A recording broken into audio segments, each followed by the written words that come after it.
তুমি ছিল আমাদের সাইদুল করিম মিন্টু ছিল, তার কি না দিলাম এই জীবনটা আমরা জীবনটা দেবো। আমাদের ছাত্রদের পক্ষে না দাঁড়ালে আমরা সকলে বিষয় ঐক্যবদ্ধ হয়ে যাবো। যাই হোক মানা যাবে না, আমাদের পক্ষে এটা বিশাল ঘোষণা।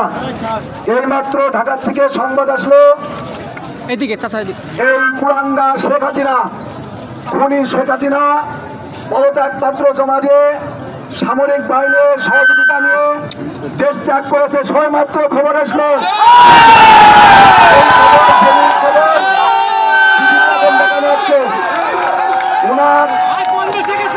উনি দেশ ত্যাগ করেছে। কোন দেশে জানা যায়নি, দেশ ত্যাগ করেছে। জাতীয় নেতৃবৃন্দ, সেনাবাহিনী ক্ষমতা নিচ্ছে না, জাতীয় নেতৃবৃন্দ দিয়ে জাতীয় সরকার, আমাদের সমন্বয়ক ঢাকার জেলা ছাত্র আন্দোলনের সমন্বয়ক, জাতীয় নেতৃবৃন্দ যৌথ বৈঠক চলছে। কিছুক্ষণের মধ্যে জাতীয় সরকার ঘোষণা হবে ইনশাআল্লাহ। এই বিজয় তরুণ ছাত্র সমাজের বিজয়, এই বিজয় আমাদের ছাত্র ভাইদের বিজয়, এই বিজয় আমাদের ধরে রাখতে হবে। আগামী দিনে যে জাতীয় সরকার হবে, এই সরকার হবে এদেশের মানুষের জন্য দুর্নীতি মুক্ত, শোষণ মুক্ত সরকার হবে ইনশাআল্লাহ। ধন্যবাদ। আমরা অবস্থান করবো, এখনই অবস্থান করবো, এখানে অবস্থান করবো। যারা গণতন্ত্র প্রতিষ্ঠার নামে, সমাজতন্ত্র প্রতিষ্ঠার নামে যারা পরিবারতন্ত্র প্রতিষ্ঠা করেছে, তাদেরকে বাংলার জমিনে জায়গা দেওয়া হবে না। যারা স্কুল কলেজের নামগুলোকে চেঞ্জ করে নিজের পরিবারের নাম রেখেছে, তাদেরকে বাংলার মাটিতে জায়গা দেওয়া হবে না। আপনাদের আমি ছাত্র সমন্বয় আসিফ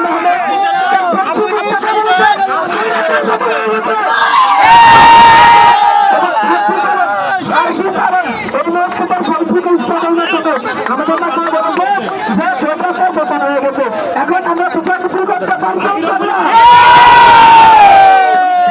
শহীদদের নামে চলতে হবে। কথা শুনুন ভাই, কথা শুনি, কথা শুনি। সমন্বয়টা কথা বলবো, আমরা কথা শুনি।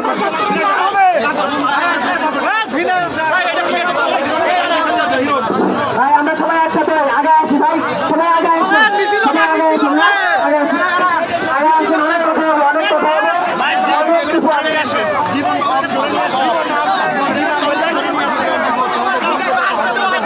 আগান আগান, একটু সাইড দেন, আবার আগান, ওই সামনে যাবো, আগান।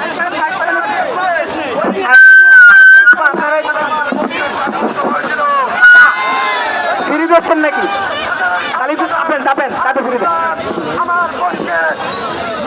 আমি একজন সরকারি কর্মকর্তা, আমি এতদিন এই 14টা বছর এই সরকার এই ধরনের বংশ ধরে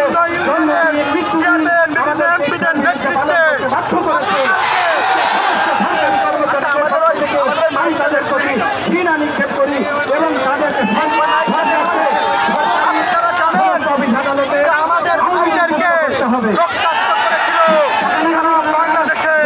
আমার কালীগঞ্জের ভাইদেরকে রক্তাক্ত করেছিল, ভাইদেরকে রক্তাক্ত করেছিল, শৈলকুমার ভাইদেরকে রক্তাক্ত করেছিল এবং তথাকথিত এমপির ভাইকে দিয়ে, এমপির কন্যা বাহিনী দিয়ে ছাত্র সমাজকে তারা হুমকি দিয়েছে। এই হুমকি আমরা এখন চর্চা করে খুঁজে বের করবো, কারণ ছাত্র সমাজ কখনো পরাজিত হয়নি। প্রথম দিনে বলেছিলাম পৃথিবীর ইতিহাসে কোনদিন ছাত্র সমাজ পরাজিত হয়নি, হয়নি। 18তে দেখেছিলেন একদল তরুণ যুবকেরা নেতৃত্ব দিয়ে এই বৈষম্যকে দূর করেছিল। পুনরায় এই শেখ হাসিনার তথাকথিত লিখনেরা আবারও এটিকে বাংলার বুকে প্রতিষ্ঠিত করতে চেয়েছিল। এই বাংলাদেশের মানুষকেও কষাঘাতে কষাই পরিণত করেছিল। এই ছাত্র সমাজ বাংলাদেশ জাতিকে মুক্তি করেছি,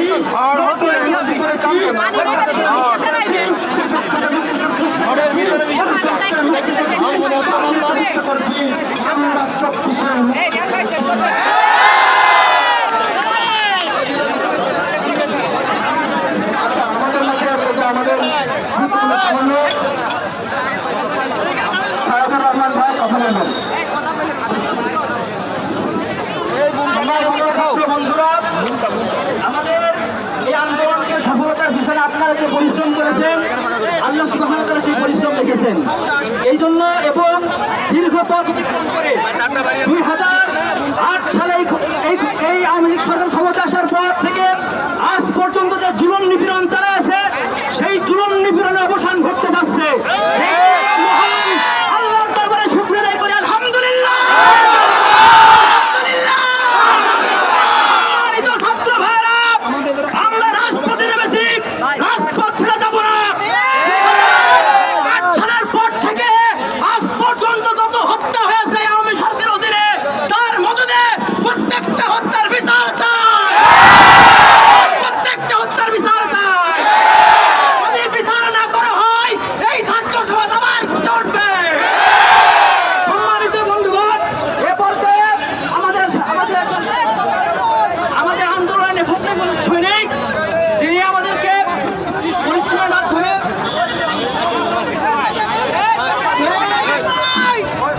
পায়রা চত্বরে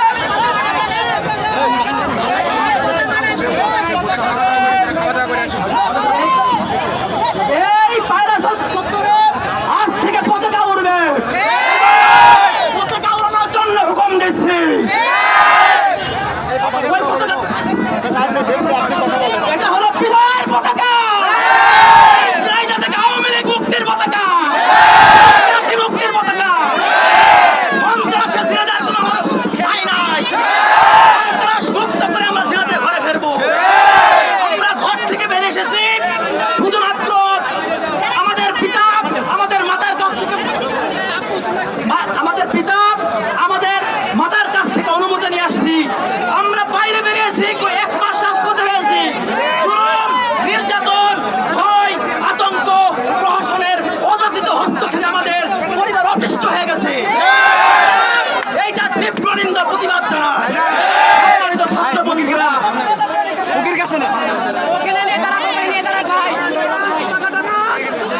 সম্মানিত ছাত্র বন্ধুরা, সম্মানিত ছাত্র বন্ধুরা, আমি আমার সংক্ষিপ্ত এখানে শেষ করছি। আসসালামু আলাইকুম। সম্মানিত উপস্থিতি, আপনারা জানেন আমরা আমাদের বিজয়ের খুবই সন্নিকটে পৌঁছে গেছি। আমরা সবাই বিজয় উল্লাস করছি। আমরা আজকে মাঠ ছেড়ে যাব না। আমাদের যখন দরকার হবে আমরা আবার তখন মাঠে নামবো। ছাত্র সমাজ মাঠ ছাড়বে না। ছাত্র সমাজ কখনো হারে না। বাংলাতে হারেনি, 69-এ হারেনি, 71-এ হারেনি, 24-এও হারবে না, ভবিষ্যতেও হারবে না। সম্মানিত উপস্থিতি, সবাইকে অসংখ্য ধন্যবাদ।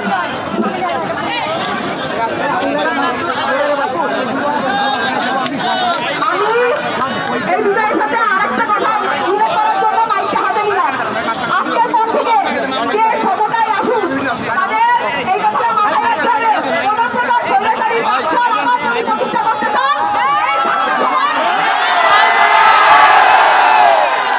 আপনারা যদি এই শিক্ষা থেকে শিক্ষা দেন, তাহলে আপনাদেরকে ধন্যবাদ, ওয়েলকাম। আপনারা আমার দেশের দায়িত্ব নেন। কিন্তু এরপরে যদি আবারও কোনো স্বৈরাচারী প্রতিষ্ঠা করার চেষ্টা করেন, এই গণপ্রজাতন্ত্রী বাংলাদেশ সরকার পরিবর্তন করে, তাহলে মাথায় রেখে আবার রক্ত দেব। ধন্যবাদ সবাইকে।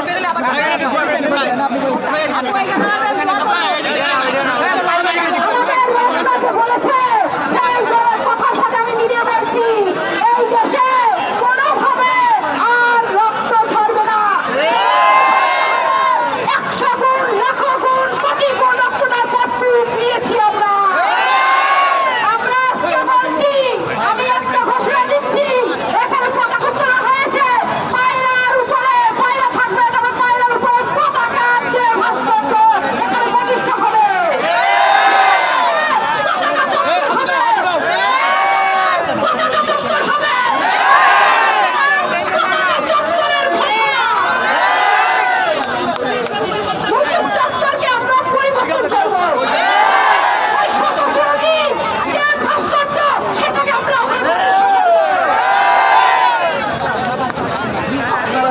ঝিনাইদার একজন ছাত্র ভাই, অর্থাৎ ঝিনাইদার একজন পথচারী, এই বৈষম্যবিরোধী ছাত্র আন্দোলনে মৃত্যু হয়েছে ঢাকাতে।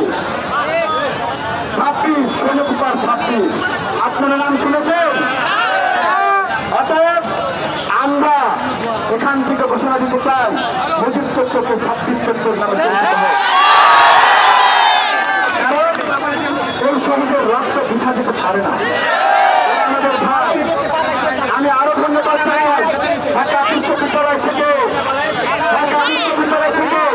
যে সমস্ত আসিফ মোহাম্মদ শাকিব চালন সহ আসাদ আব্দুল্লাহ সহ যে সমস্ত অন্যতম সমন্বয়করা সমন্বয় করে আজকের এই বৈষম্য বিরোধী ছাত্র আন্দোলনকে স্বৈরাচার প্রতিরোধ আন্দোলনে পরিণত করেছে, তাদেরকে ব্যক্তিগত লাঠিরাই বা সারা বাংলার পক্ষ থেকে ধন্যবাদ জ্ঞাপন করেছি।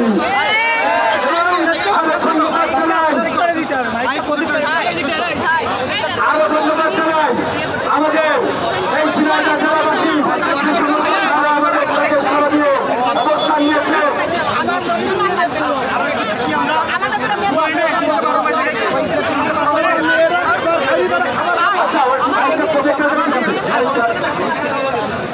আপনারা বিগত দিনে জেনেছেন আজকের যে নিউজ আমাদের একদম তাজা টাটকা নিউজ। আপনারা কি জেনেছেন?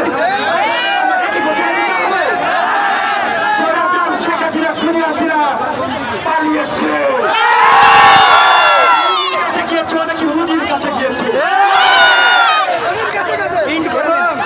আমরা স্মরণ করছি ঝিনাইদহের মাটি থেকে।